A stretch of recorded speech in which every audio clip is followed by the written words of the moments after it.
This is the Straight Tight Clubhouse, two-car garage that we converted into our shop. It's where we do all the chops and the customizing on our rides. This is the souvenir wall. We actually cut pieces from every car that we chop as kind of a reminder of what took place here. Well, baby's gone and she's moving on. She packed up her bags and said so long. Well, break my heart to win this way. Walk in my broken heart, say she's gone.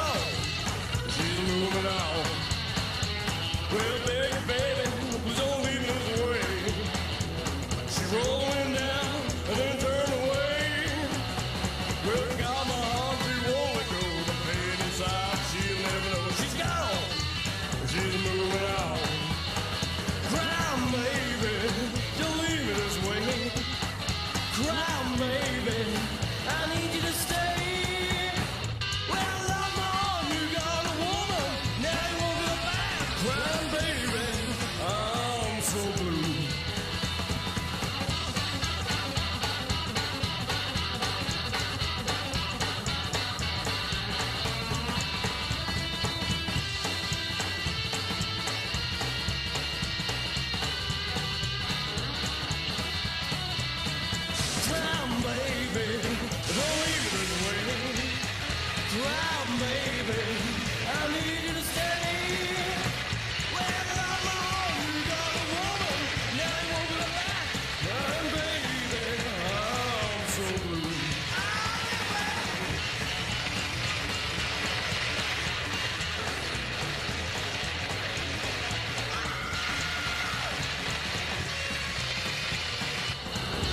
A good portion of SJK is all second generation rodders.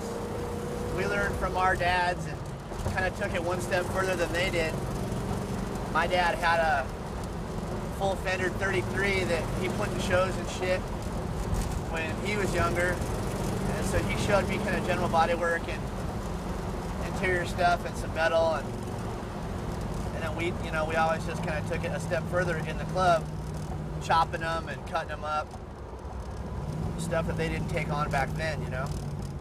It's my 55 Ford two-door wagon. I bought it as a stock mild restoration.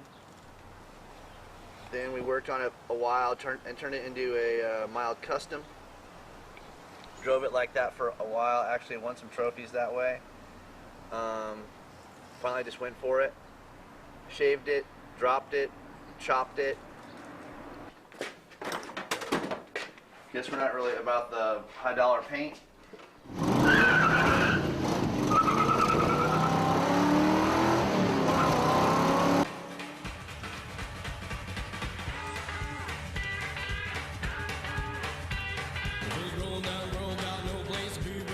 Been doing the whole car show scene since before I was born, actually. Right when I was born, my father used to be in the whole car show scene and build custom cars, and that's all we did. That's all I was raised on, is the car scene. This is the studio. This is like my little showroom area. Inspired by, of course, Ed Roth, Von Dutch, Von Franco. He's always been one of my favorite artists and a really super nice guy. I remember watching like Willie Fisher. I was always impressed by his pinstriping. Custom cars like Barris Brothers years ago. I remember watching them. Larry Watson, I was always impressed by his flames and stuff. His scallops and flames, his paint jobs were incredible.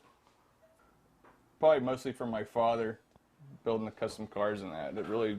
I thought it was really cool and I wanted to do it. I always get in trouble for drawing on the desk or everywhere. I used to draw on anything and everywhere. And my teachers, of course, didn't like that. They'd always give me hell. I went to commercial art school for 3 years, and I'm not into drawing chairs, I'm not into drawing trees, and typical stuff where I'll tweak them out, make them look like monsters. My teachers and everybody always said, you're never going to get nowhere doing this weird crap that you're doing. I started this thing called Cold Tools, Doug Dorr's Cold Tools, and I had to have it checked through Washington, D.C. to make sure nobody done this before, because it really hit the whole custom culture art scene for me. They gave me the mark because they said this is something totally different what I'm doing, and then I was boxing them and basically making them like a piece of art you could hang.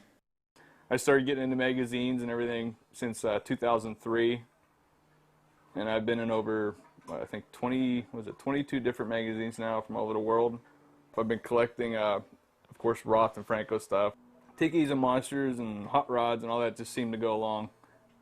I have my own color out now, Sublime Green. I wanted to call it Slimy Limey. And the British people were very upset over that, which, you know, I had no intentions of meaning it the cruel way, but that's the way it came out to them. So we had to rename it. And this is what I do for a living. This is it.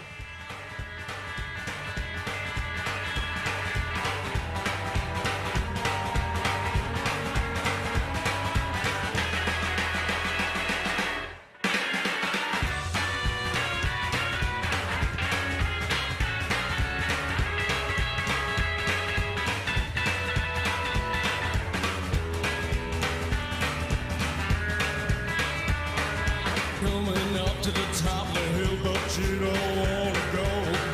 Smoke pouring out from under my hood as I drop her in too low. She had a 4-inch chop, you trimmed outside. With another built and overdrive. Got no wheels, cause drop her in low. Just dragging my baby on down the road. She's my hard road woman. Driving faster than the speed of light. She's my hard road woman. She's dragging my baby down the road. Pinstriping, as far as I'm concerned, you don't plan it out. You just try to make it equal on both sides and just go with the flow.